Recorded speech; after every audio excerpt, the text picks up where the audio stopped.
Yun. Start na tayo ng ating, uy, ang lamig ah. Start na tayo ng ating morning ride. Eto si Madam. Good morning! Ayun, galing na naman tayo sa pahinga. Puro na lang pahinga. Balag! Kaya natin na. Anyway, time check, it's 4:28. Maaga-aga tayo. Literally, today is a cold weather. Talagang malamig. Malamig na ngayon. Hindi naman na mararamdaman yung init. Singaw-singaw na init.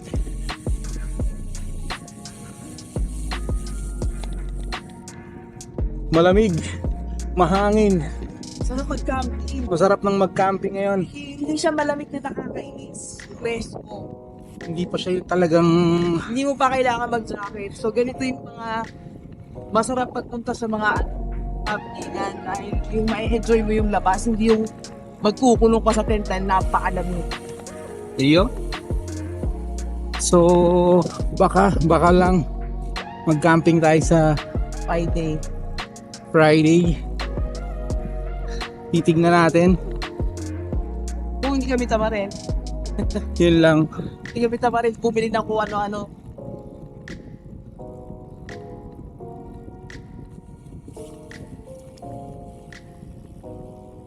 Medyo mahangin at in fairness, merong stars. Ito mo may star. Bira ka makakita ng star dito eh. Anyway, today's ride. Bahala na. We will ride until mapagod tayo. So, i-chill lang natin. I was thinking na instead of riding daily, I will take a longer ride. Then every other day ang ride. Pero titignan pa rin natin kung paano mangyayari. Because pwede pa rin namang everyday ride. Pahinga na lang, rest na lang pagpagod, mga ganyan. So titignan natin kung anong mangyayari. Kasi yung kahapon late kami nagising kaya hindi na kami nag-ride. So yung gabi naman nakakatamad na lumabas nung afternoon to evening ride. Natamad na ako. Kaya sabi na lang natin sige, pahinga na lang tayo today then para makapag-ride tayo ng early morning. Ngayon na ngayon. So we will see, titignan natin. Let's go. Yun, dito tayo sa may dito lang muna ulit tayo sa may Khalifa City. Ikot tayo dito. Dito lang muna tayo umikot-ikot ulit. So far, naman tayo, fresh legs ulit. Hindi naman wala, okay lang.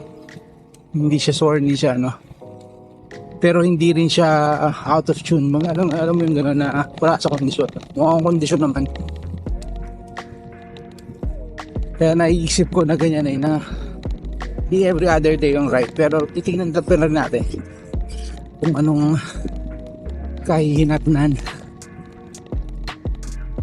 Kasi there are times din naman na parang masarap din naman mag-ride.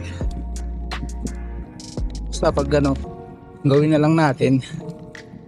Pag nakatamad, kung talagang naman, galing naman sa magandang ride, mahabang ride, pwede naman magpahinga. So hindi muna natin natin kasi sa tingin ko important din na to recover the muscle. Importante din, kaya nga sabi ni shoutout sa Richie na na part ng weight loss or ng workout is yung rest and recover. So kaya titingnan natin kung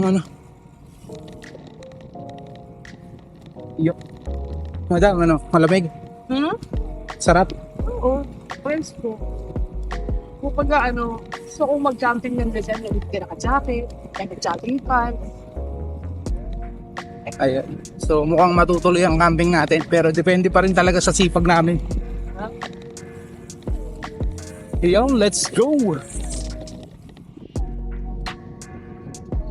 Yun.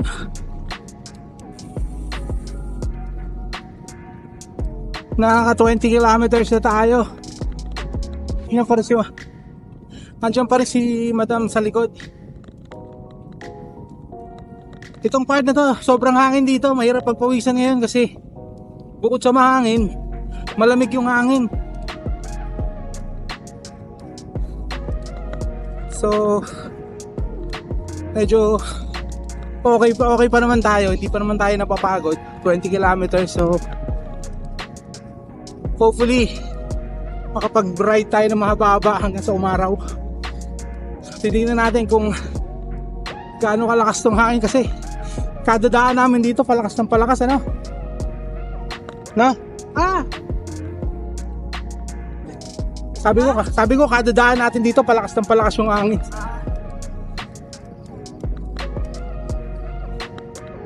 Pero carry naman dahil nga medyo fully rested yung legs natin. So hindi naman tayo bumababa ng gusto yung speed. Naka above 20 pa rin naman kahit sobrang lakas ng hangin.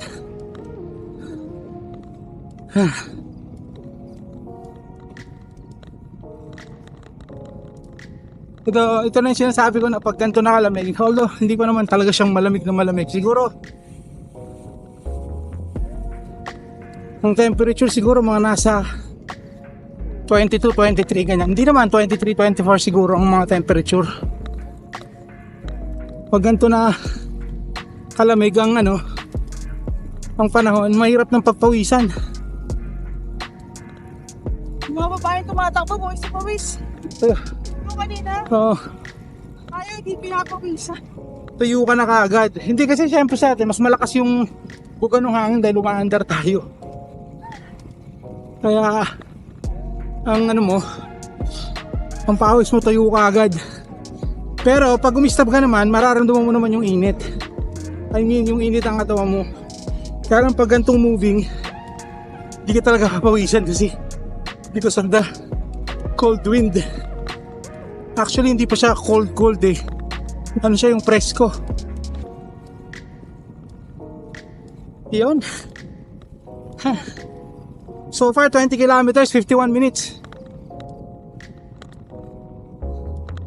Mga kailan kaya tayo, we will see. We will papadyak tayo hanggang kaya.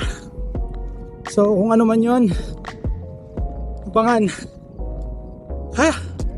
Grabe yung hangin. Let's go. Ayun, 30 kilometers na tayo. Mag-e-exit pa si Madam.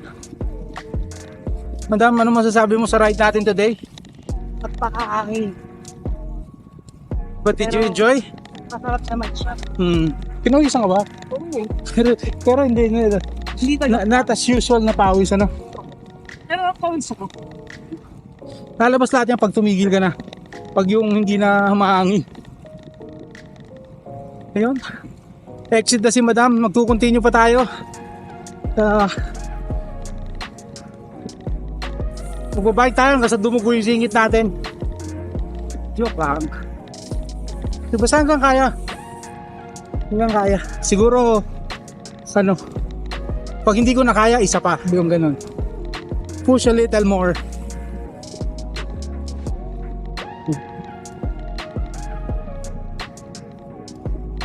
Yun. Madilim pa rin. In fairness, nakuha natin ang 30 kilometers, 1 hour 18 minutes. Ako usually. 1 hour 15 minutes. So mabagal tayo. Mabagal tayo ngayon kasi 23.3 lang naman average natin. Pero we are faster than usual pag dito tayo nagra-ride. Kung mag-exit ka na dyan, ingat ka sa pagtawid-tawid. Bye. Bye!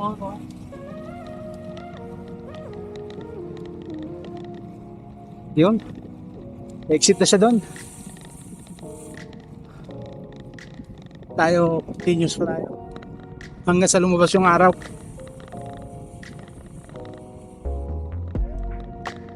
Dahil sa taglamig na ngayon, medyo mas mahaba-haba ang gabi ngayon. Yun. Pero habang patagal ng patagal din, palakas ng palakas yung hangin. Siguro lalo na pag yung may araw na. Pero we will see. Hindi naman natin pupukpukin masyado. Basta importante Sa ngayon sa akin eh, nakatagal ako na nakasakay sa bike. Yan, let's go! Ayan, lumiliwanag na ang ating kalangitan. So far, nakakaano na tayo, 40 kilometers, 1 hour 40 minutes. Medyo hindi kabilisan yung pace natin, pero not bad na rin. Hindi pa labas yung araw, pero nagliliwanag na yung ating kalangitan. So siguro, no, it's safe to say na hanggang 50 kilometers tayo siguro. So 10 more kilometers. 2 ikot pa rito. Yun. On that note, bago natin makakalimutan, shoutout sa inyo lahat. Shoutout sa mga nanonood sa atin. Welcome po. Shoutout syempre sa mga subscribers natin. Maraming salamat po sa support nyo. Syempre, sa mga new subscribers din, welcome. Salamat po sa support.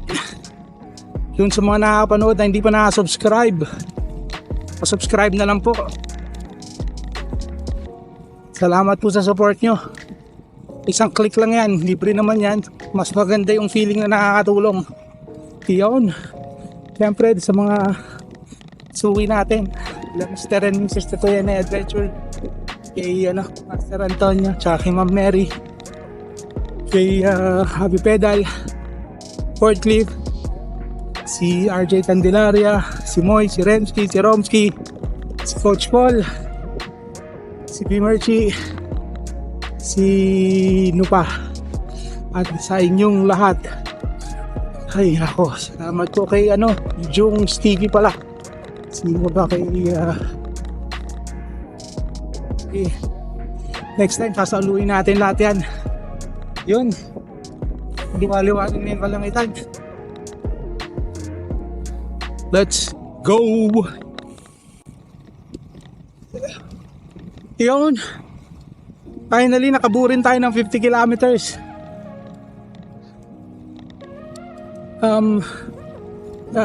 Tawag dyan, malaking tulong talaga yung yung rest and recover natin, kasi tawag dyan, parang nadalian ako ngayong 50 kilometers. Parang this 50 kilometers, parang I can do it again tomorrow. So yan ang challenge ko sa sarili ko. So nothing let's see lang, tingnan natin kung makakailang 50 kilometer na ride tayo consecutively. So yan ang next challenge natin. So no biggie, tingnan natin kung makakailan tayo. Kung dalawa lang, kung tatlo, kung 10. So malalaman natin para matest natin yung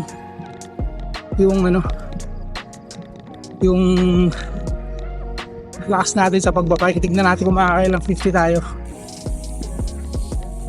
Na not necessarily consecutive days, pero every ride should be 50 kilometer ride. Pwedeng yung tawag dyan, 5-5 or 3-3. Depende kung ilan ang kaya natin. Basta 50 kilometer ang natin, ang minimum natin per ride. So titingnan natin kung paano yan sa mga susunod na araw. Yan na, naka-exit na tayo, papalik na tayo sa bahay. Maliwanag na rin ang kalangitan. Medyo hindi pa lumalabas si Haring Araw. Hando pa siya. Hindi ko lang nakikita. Na talaga, taglamig na. Yun. Hindi siya tawag yan, hindi ako struggling, hindi rin ako, kumbaga I can do more, pero I'd rather not. Para tingnan natin kung 50 kilometers makakailan tayo na araw riding 50 kilometers. Yun, ayun na si Araw, Haring Araw, nandun, palabas na, saktong labas niya, uwi na tayo. So let's go, see you at home.